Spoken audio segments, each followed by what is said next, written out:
you guys can just start by introducing yourselves, give a little bit of background on where you came from and what you're doing now. Go ahead, Rick.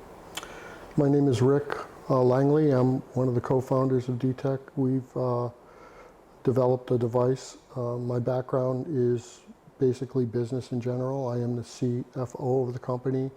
I've built multiple businesses from the ground up.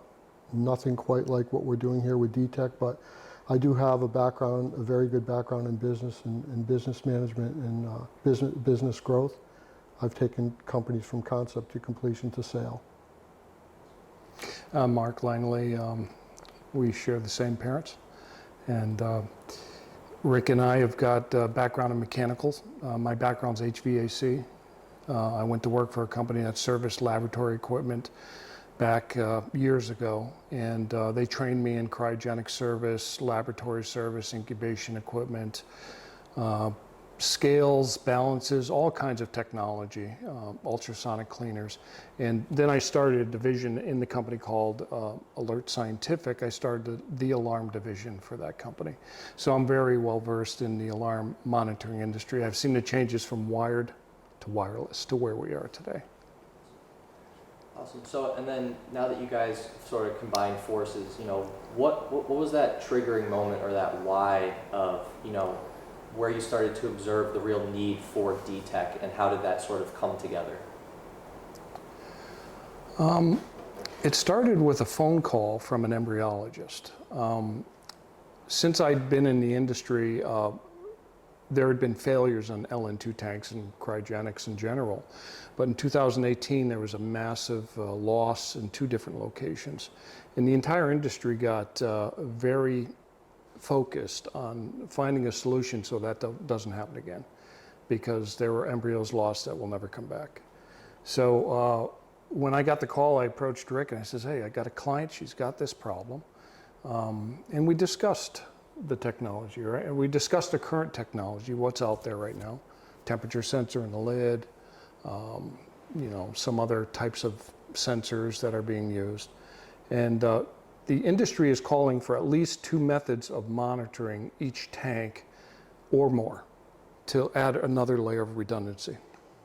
So Rick and I got chatting, and I think About 20 minutes. So my exposure to what Mark does with regards to laboratory equipment and monitoring was nothing.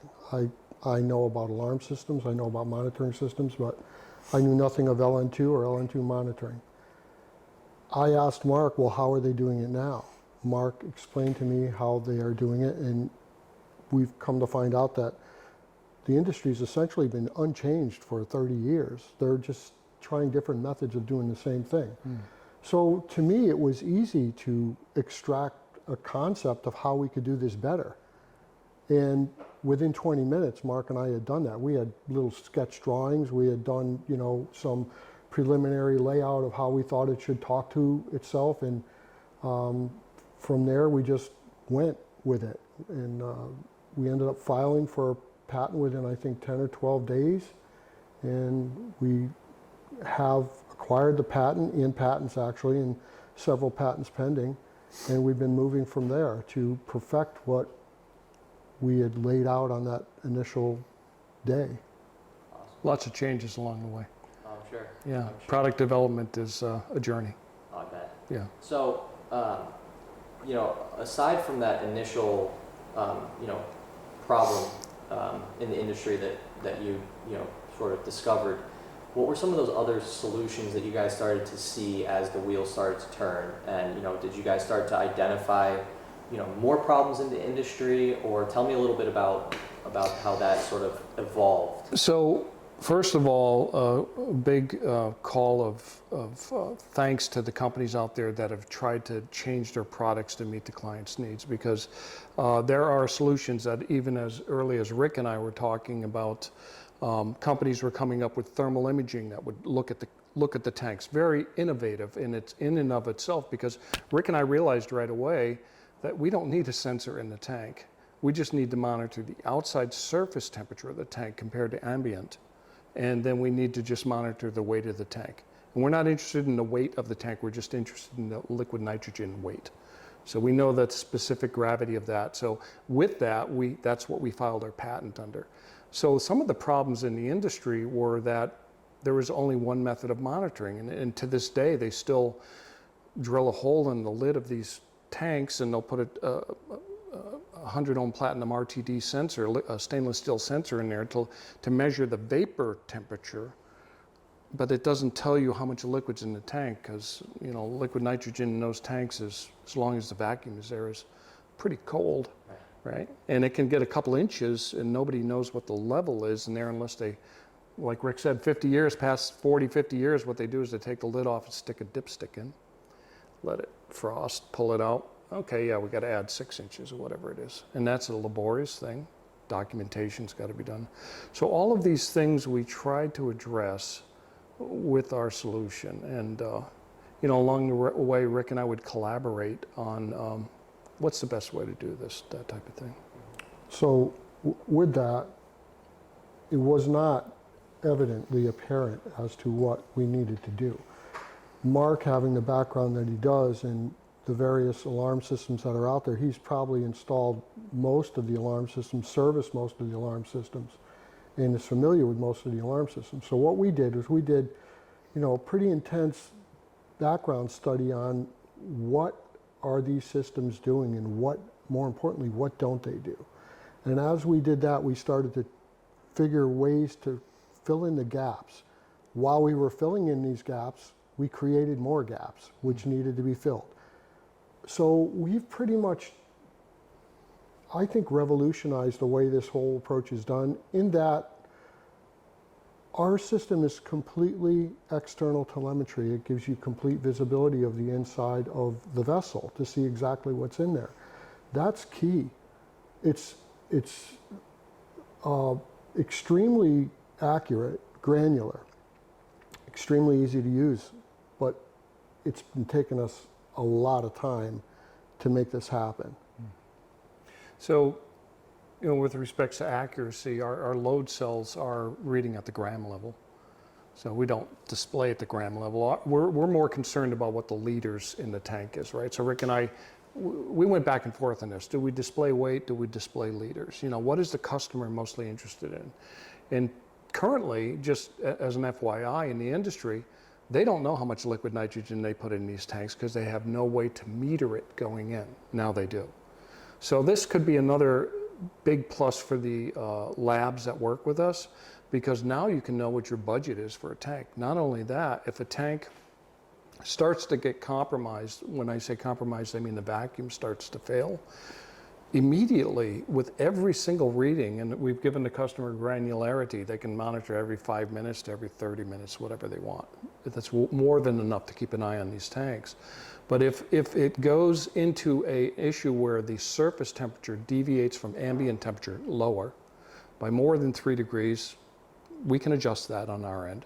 But we think that's a red flag that the customer's got a problem with the tank. So we can tell them exactly how much they've put in liters each fill, every single fill. So after a course of a year, they'll know how much liters that particular tank took, as an example. It's not being done now. So to summarize what Mark just said, and actually it's been our focal point, is that there was truly never any awareness as to what the assets were being exposed to or what their risks level were. There's no way to determine liquid nitrogen levels in the tank. So we basically concentrated our focus on asset awareness without having to go through, I'll call it a dog and pony show, because that was the one thing that was missing. Stressing the tanks by overfilling because you don't know how much liquid nitrogen is going in.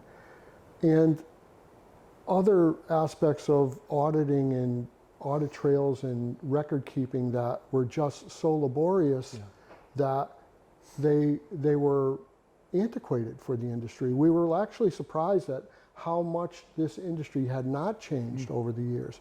And it really took the 2 catastrophic losses to put that into motion, because if there's no problem, don't fix it. So for 30 years, they kept it the same, different ways of doing different things. So that was the way we approached this whole thing. Rick brings up a really good point. The industry as a whole has never had the ability to monitor, as I mentioned prior, the amount of liquid nitrogen going. So they don't want to put in not enough, they want to put in enough. So inherently what they do, and this is not just IVF, this is biotech, pharma, all of research that utilize cryogenic storage for, asset protection. When they fill the tank, they'll typically overfill it. And Rick, would you lift the tank lid there? Just lift the lid. So you can see it's a cork. So what they do is when they put it back down in, always they overflow the liquid nitrogen. And the tank manufacturers, in their literature, make it clear that you don't want to do that. That thermally stresses that tank. So our solution solves that problem as well. Because our device will actually tell you approaching maximum fill levels set by the client. And therefore, the vapors don't matter. They can't see through the vapors, so they'll know based on the telemetry coming back when to stop, throttle it down, don't overfill the tank. So we're solving another problem. Those tanks will last much longer.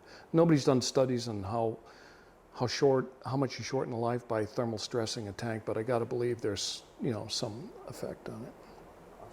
So one thing that I think is important is that as this thing unfolded, it's kind of key to understand that the technology didn't even exist a year before Mark and I came up with this concept. The way we're layering in the telemetry processes and the communication processes, they weren't even available to the industry. So we kind of are like cutting edge. We've implemented state-of-the-art cutting-edge technology into our solution, which has really helped us in the long run to be able to produce a product that is so vastly superior in awareness to anything else that's currently out on the market. And streamlined usability. The customer no longer, if they choose not to, doesn't have to dip their tanks with our solution. They'll get reports on when it's time to fill that tank. Awesome. So I guess that sort of starts to tie into my next question, which is what does that sort of journey look like when a company starts to get involved with DeTech? Is there sort of an audit in the beginning, then an initial setup, and then sort of is there any training, or is it pretty intuitive for the user to sort of get up and running with this software? And then touch a little bit upon sort of that legacy proofing that you had mentioned, where the lifeline of some of these equipments need to be calibrated, replaced, all that kind of Rick, do you want to speak to that because you're a business guy? So that's another problem that's inherent for the industry, is that, and with most industries that deal with technology, they're built to be replaced. DeTech's business model wasn't built on that at all. We developed our concept to be superior, and then we developed our concept to be reliable over the long term. So our business model is that we're legacy resistant. We do not sell our product. You subscribe to our product, and there's always support. Any enhancements, modifications, or improvements that are made to our platform in any way, shape, or form are available to our clients at no additional cost. And that's been a major thing for the industry.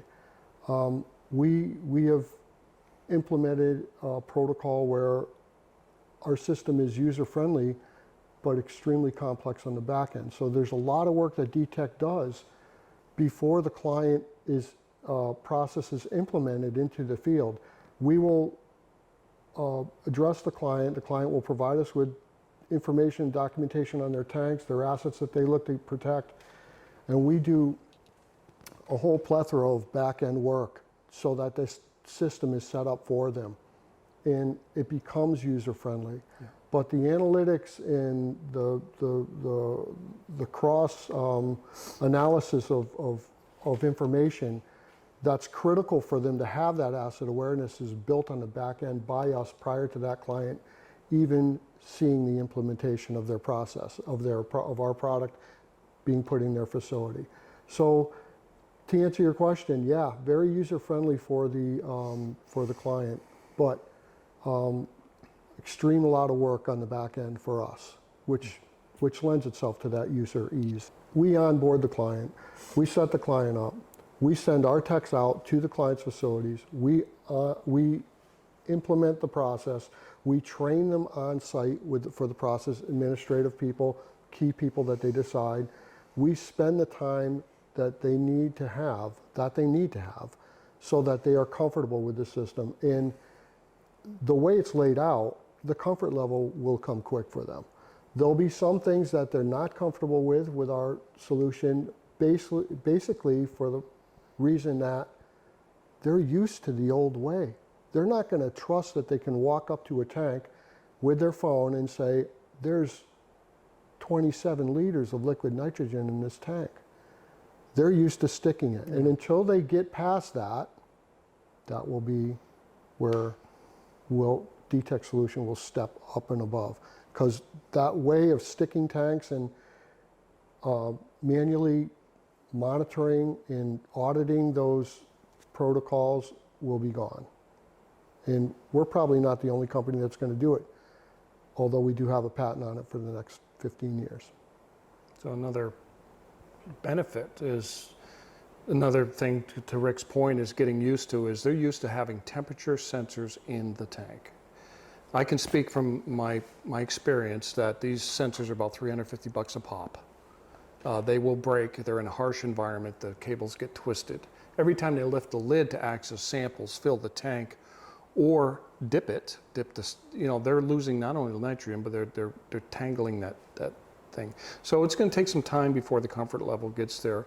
In the industry that we all are a part of, whether it be cell phones or computers or monitoring systems like DeTech has developed, there's a thing called planned obsolescence.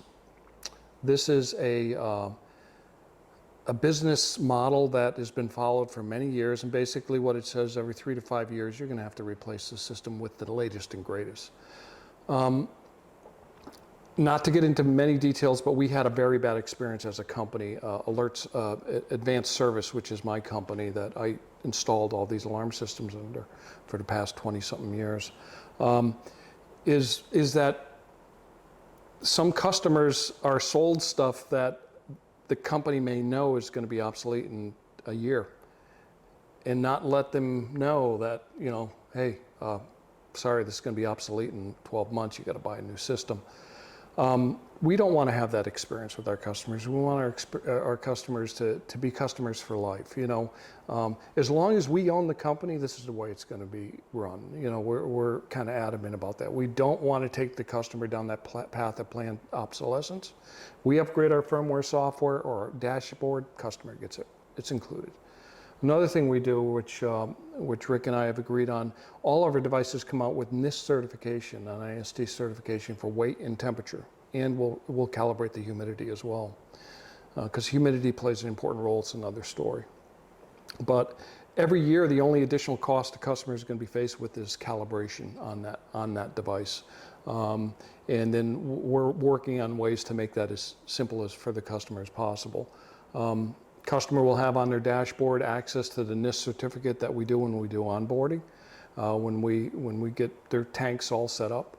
And the devices that you see here are going to be specific to each tank. We don't want our customers moving these from tank to tank, and there's a major reason for that. Our product's really simple, surface temperature, weight, but the back end, as Rick said, it's very complex.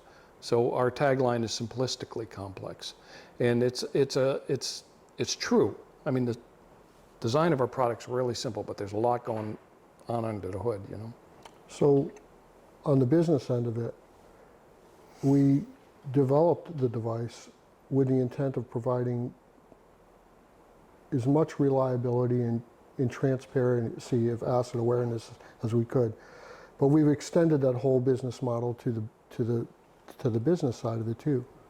Reliability and transparency, and the invoicing and the billing and how much it's going to cost. Am I going to have to throw this thing away? Who's going to stand behind it if it breaks?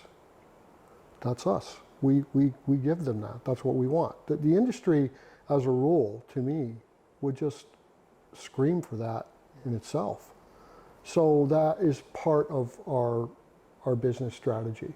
Not just reliability and transparency in the performance, but in the business aspect of it as well for the clients. Very well put. So they're getting more than just the equipment, they're getting you guys, the experience, the training, the whole 9 yards. I would venture to say there's no other company out there that I've ever dealt with on an alarm level that has had technicians in the field installing as long as we've been doing technical things in the field. He's a master electrician. He's worked on fire alarm systems, motion detection. We know alarm systems. So this is what the customer's getting when they do business with DeTech. We understand not only what their needs are, but we understand what the drawbacks of the current systems are, so that, when they see what we've got going on, I think they're going to be pleasantly surprised and overwhelmed with how easy it is and how much peace of mind they're going to get as a result. It's important to us that the client realize that they're not just getting a product, they're getting the whole company. We're giving them the whole company. It matters to us that they're happy with the device. It matters to us that they see the value of the device. The current telemetry processes now are 2 telemetries, and they're redundant. They're both the same. Both temperature sensors, both inside the tank. We have multi-layered telemetry. We have the ability that if the client just does a little bit of a deep dive into what we're doing, they're going to understand that these guys have thought about all the things that we've been complaining about. And this solution is going to work. Can you talk about how, the accessibility of, the data that's getting reported from this? I know you guys had said, it's all on the phone. Maybe you can go into a little more detail of like a case scenario where somebody might say, hey, I need to grab these readings really quickly, sort of pose how, let's pull out the phone, really easy access, tip of the fingers, versus maybe the old way of doing it. Like you said, maybe the time it would take for them to pop the lid, dip that dipstick in, versus what you guys are proposing as the solution for that. So I think the best way to answer that is current access. Most alarm systems have, if they're cloud-based or software-based, have a methodology in which you can access the data.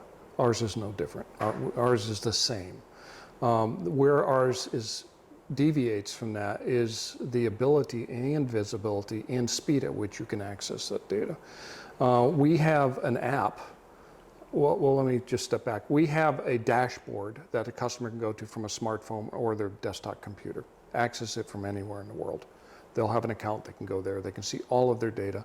They can pull reports daily, monthly, weekly, custom reports going back. We save all the data. It's soft.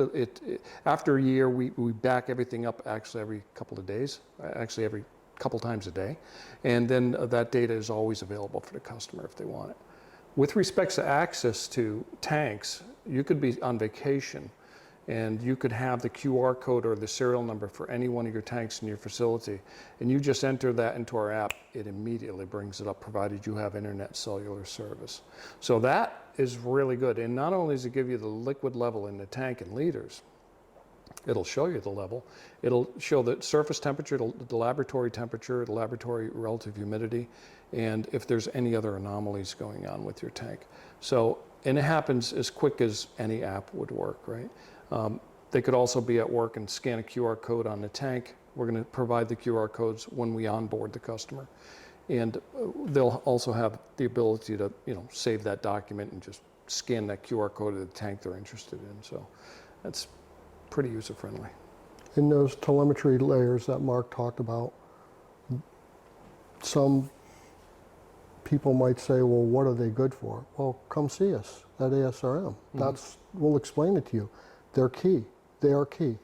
They're symptoms of issues. Yes. Way before they become issues. We failed a tank early on when we were at breadboard stage. And we were both blown away at what the data looked like. Anybody in the industry knows that they got about 20 hours, maybe a little less, before if full to empty, that loss of product, right? Loss of assets. So we did thermal imaging, we did multi-layers of telemetry, basically data logged all of the points around the tank and everything. And that data was very useful. And one of the things we learned very early on was... I was chuckling about that, humidity. Humidity. Yeah. Humidity, we were under the impression that the humidity is going to drop, but it spikes.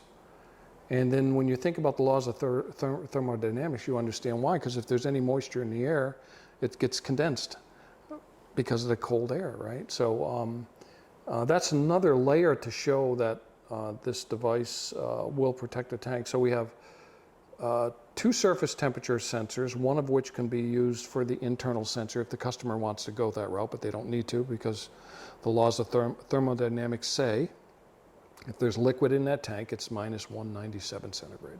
It's not getting any warmer unless the level's really low. And then we have a humidity sensor, we have the weight, and then we have, just room temperature, telling you what's going on,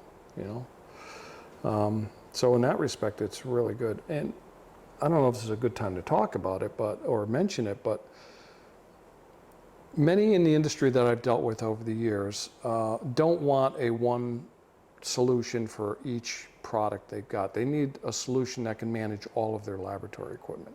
I understand that because I install alarm systems for many years. So this little device, one device, can monitor refrigerators, freezers, incubators, CO2, oxygen, volatile organic compounds. It can monitor, obviously, humidity. It can monitor refrigerators, freezers, minus 80s. Whatever the customer has, that one device can do that. So it's very versatile. And what you see here is essentially what we have. You'll see one wire. Mm-hmm. There are typically 5 wires in a liquid nitrogen tank. 4 of them are underneath. They're out of the way, out of sight. We can monitor any size tank that is made, that's a mobile tank, with our one design. Our load cell interfaces, our load cell carriers, our main device, all fit on any tank and integrate into any tank. We really think we've thought of it all, which I shouldn't say that because every time Mark and I run through certain things, we come up with something else. And we've got other things in the hopper, actually, that are not part of this device.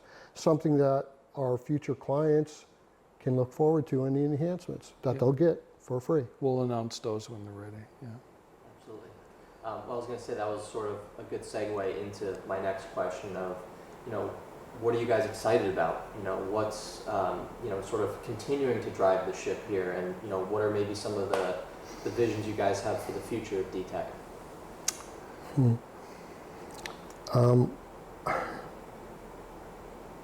I think what drives Mark and I both is, I can tell you that where we are right now, knowing where we are right now, where this would have brought us, we would not have done this. We probably would not have done this. It's been an arduous, costly task, but Mark and I are cut from the same cloth with a different pair of scissors in the sense that it's impossible for us to walk away from something that we know is better, is what is needed. And so that's our catalyst. Our biggest fear is that,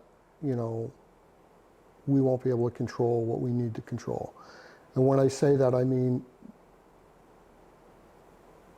future clients that want our device are going to have to be patient because we're not going to sacrifice quality. We're not going to rush into the market with mass production and lose control. So it's worth waiting for, but you will have to wait for it. Yeah, I mean, coming from the same cloth, our parents kind of taught us, solve a problem. If you got a problem, solve it, and so the whole idea, my father's electrical company that Rick took over, is pretty much the philosophy is under promise, over deliver. You never want to do the opposite because you lose customers. And I can say from personal experience, my dad's company's never had to advertise. They word of mouth. So when you treat the customer right and you do what the customer needs and you give them a great product at a fair price and you don't take advantage of them, they're going to stick with you. We're confident that when the DeTech solution is implemented, it will be your last solution. Yeah. It will be. It's that simple. You will not go anywhere else. There'll be no need to go anywhere else. Is it going to be the lowest cost solution in the industry? No. But will it be the best? Absolutely. So, you know, you can't put a price tag on the assets in these tanks. And the reason we focused on IVF is because, one, that call from the embryologist, that's where a lot of my experience was, but I've also worked at Pfizer's, the Bayer's, the Boehringer Ingelheim's, the Charles River Laboratories, all of those. So, you know, so I've been exposed to all that, and the value in some of these freezers is priceless. I mean, when we're talking human lives and an embryo, that's can't get much more priceless than that. So we wanted to start there, and we designed our product to protect that, and then we know everything else is going to be protected: biotechnology, pharmaceutical, whatever they need. So I have a slightly different view of the value. There's a value beyond the dollar, and that's what DeTech brings to the table. It's radical in a lot of ways in implementation, because there's so much work on the back end. Yes, it's going to demand some revenues, but there's so much more that you're going to get. It's solid, it's one time. Think about it, buying a device and not having to, buying into a device, I'll say, and not having to buy into another device. Having complete transparency with regards to budgeting. How much is it going to cost me a month? How much is it going to cost me for repairs? What happens if sensors fail? Not with DeTech, you'll know. It's pinpointed. Yeah, set budget. And we go farther. How much liquid nitrogen am I using? How much do I need to budget for next year? How much did this department use? How much did that department use? I mean, our transparency level is unmatched. It's completely unmatched. So one of the features in the dashboard is the ability to set a refill alert, you know. So currently the task is an embryologist would task somebody in the laboratory to go in with a glorified Teflon dipstick and stick every tank with a notebook, and that's very laborious. It could be 6 to 10 minutes per tank doing all of this, right? You got to shift tanks around. With ours, customers will have access on their phones, on their dashboard. They're going to know exactly. Transparency is, there's no other solution that has the transparency ours has into the tank. So some of the things we're doing on the back end, no need to talk about them here, but they allow the customer to know exactly what's going on with the level of liquid nitrogen. And we were at ASRM last year and introducing this product. This is the first iteration, right? So we're introducing this product and people were blown away, and one of the embryologists came to me and says, I told her there's no internal sensors. She says, how can you possibly monitor the internal? How do you know what the temperature is inside it? I says, ma'am, if it's got liquid nitrogen in our system, make sure it's there based on specific gravity or weight of a product, then it's cold. You know, she took her a little bit, but she got it. So it's going to be a whole mindset that the industry is going to be looking at. I'm talking pharmaceutical biotech, not only IVF, right? They're so used to temperature sensors inside the tank to tell them what's going on with the tank. A very well-known person came to our booth and was looking at our solution, came back 3 times, and we found out who she was later, a very well-known person in the industry. And she said, you know, Mark, what's interesting is that even if there's a temperature sensor in the tank, and there's only 2 inches left because the lab technician forgot to fill the tank, it's still going to read minus 150 or somewhere in there. They're inches away from catastrophe, and our solution won't let that happen. Okay, so last year in Anaheim, we introduced, this is our prototype. It's just, we call it the black box. Couple of buttons, flashing lights, not really easy to use. You had to know the sequence of how to push the buttons. But we displayed our capabilities very crudely last year. People wanted this. They wanted it last year. Hundreds of people wanted this. And were actually upset that we weren't putting it out. But we had other enhancements already in the throes. Our new device, it talks to you. It asks you, it prompts you. There's a display screen. It's much more user-friendly. Yes, we could have put this out. If we were predatorial, we would have put this out, but we weren't. We want to give them what we envision as a superior product, as the best product that we can provide for them. not speaking to the rest of the industry, but our concept of what we've developed. We wanted the best for them. So yeah, there were some people that were not happy with us last year at ASRM, but if they come back this year and they see what we've done, they'll see it was, oh yeah, this was good, but we're leaps and bounds in front of this, you know. This was just to see if people would accept us. Yeah. And get our feet in the water. Presenting the concept. Yeah. You know, so there was one particular person that came back a couple times, very upset, building a brand new facility with over 150 tanks. You know how hard it was for us to tell them no, right? But it's to their better, you know, next, I'll just tell them if they know who they are, it's just next planned obsolescence, just give us a call, we'll take care of you. So, you know, we want what's best for the customer, bottom line. And that's going to make us revenue? Yes, absolutely it's going to make us revenue. But the bottom line for us is customer satisfaction, hands down. And their problems become our problems. Yes. And so if we can mitigate those problems before they're even introduced, then ultimately it just makes our job easier. We plan on marketing this thing through strictly word of mouth. It's not our intent to go to every convention that offers laboratory equipment sales or monitoring solutions. We, like I said earlier, we want slow, controlled growth with a superior product. That's what we want. Yeah, and in this industry, it's the same for biotech for the most part. It's a close-knit industry, and people talk. When you treat a customer badly, it typically makes the rounds. You know, when you treat a customer right and you've got a good product, that definitely makes the rounds, because they're always looking. You think of it from an embryologist standpoint, or anybody who works with these living cells. They are responsible for a life, and it's not a trivial matter to put and choose a monitoring system that's going to protect those assets. So everybody's got the latest and greatest mousetrap, right? I mean, everybody's reiterating their products, and they have a lot of value. But like Rick and I are trying to say, that we saw the weak spots in certain features of certain products that we've installed over the years, I've installed.